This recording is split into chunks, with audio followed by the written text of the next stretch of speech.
Sabe, na Bíblia hebraica existe um debate que atravessa os séculos. O que Deus realmente espera da gente? Rituais perfeitos, executados à risca, ou uma sociedade justa e compassiva? É exatamente essa tensão que a gente vai explorar hoje. Imagina só ouvir uma coisa dessas. Essas palavras são do profeta Amós e, olha, são um verdadeiro choque. Ele não está criticando a falta de fé do povo, muito pelo contrário, ele está criticando uma prática religiosa que se tornou vazia. Essa declaração fortíssima nos joga bem no meio do furacão, no centro desse conflito que vamos analisar. E com isso, a gente entra na primeira parte da nossa análise. Vamos ouvir as duras advertências dos profetas que viveram antes do grande exílio. Eles olhavam para a sociedade e viam algo muito preocupante: rituais impecáveis, mas um coração totalmente corrompido pela injustiça. E o Amós não estava sozinho nessa. O profeta Isaías vai na mesma linha, com o mesmo sentimento. A mensagem não podia ser mais clara. Atos de adoração, como sacrifícios e queima de incenso, se tornaram repugnantes. Por quê?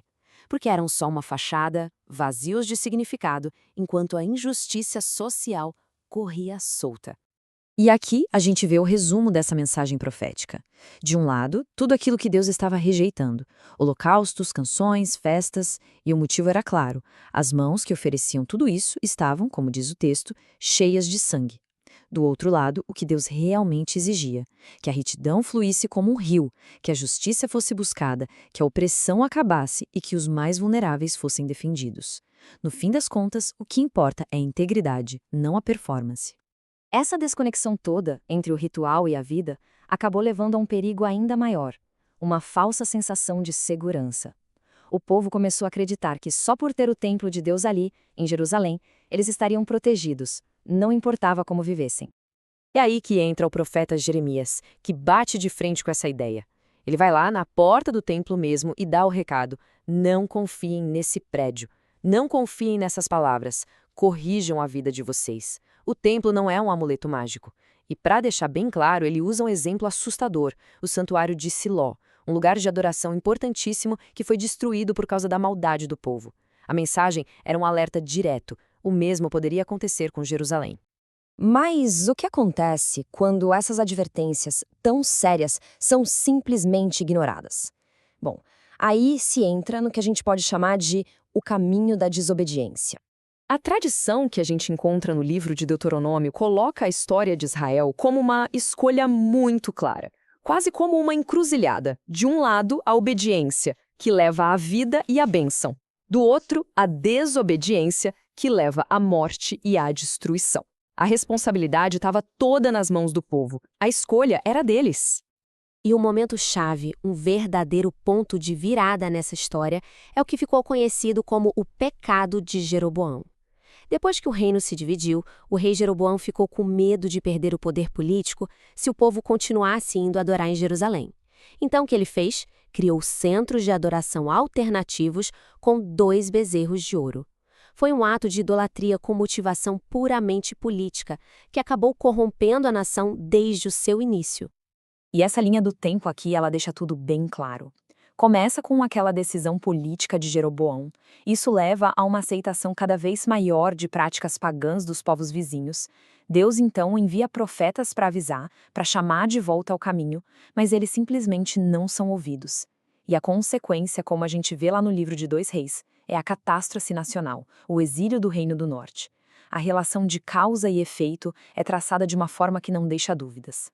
E essa teimosia não era algo novo, não.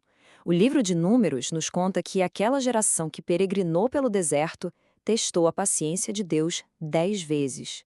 Pensa bem, 10 vezes eles viram milagres, viram o cuidado divino e, mesmo assim, se rebelaram.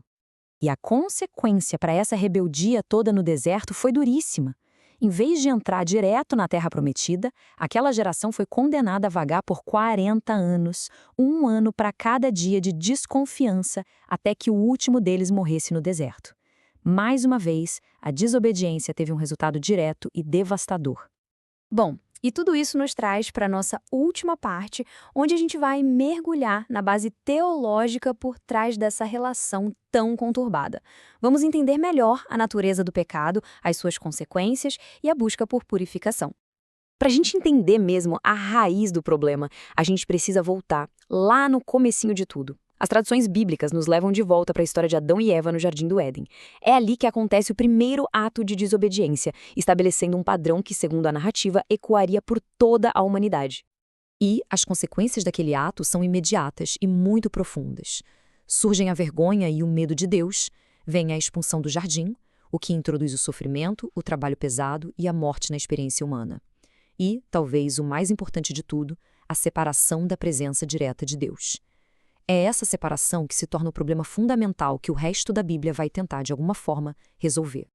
Isso, claro, levanta a grande questão, né? Se o pecado cria essa barreira, essa separação entre o humano e o divino, como é que se conserta essa fratura? Como se restaura essa comunhão? É exatamente aqui que a tradição dos sacerdotes entra com digamos, uma solução. E essa solução está num ritual super complexo, o Dia da Expiação, o famoso Yom Kippur. Era um processo muito cuidadoso.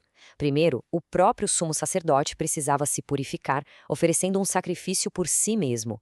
Depois, 2 bodes eram escolhidos. Um deles era sacrificado como oferta pelo pecado de toda a nação. Sobre o outro, o famoso bode expiatório, o sacerdote confessava todos os pecados do povo. Era como se, simbolicamente, a culpa toda fosse transferida para o animal, que era então enviado para o deserto, carregando os pecados para bem longe. Então, o objetivo de tudo isso, o ponto central, era o seguinte: limpar a comunidade e o santuário da impureza causada pelo pecado. Só assim, uma vez por ano, a presença de Deus poderia continuar habitando no meio de um povo que era imperfeito. Era o jeito de reparar a separação que a desobediência causou. E com isso, a gente volta para o nosso ponto de partida. De um lado, os profetas gritando que rituais e injustiças são uma abominação. Do outro, a tradição sacerdotal mostrando que rituais são o único caminho para a purificação. Essa tensão entre a ação ética e o ato litúrgico, entre o que se faz no dia a dia e o que se faz no templo, não é só uma coisa antiga. Ela levanta uma pergunta que continua a nos desafiar até hoje: o que realmente importa mais? No fim das contas, o que pesa mais na balança? A forma como a gente adora ou a forma como a gente vive?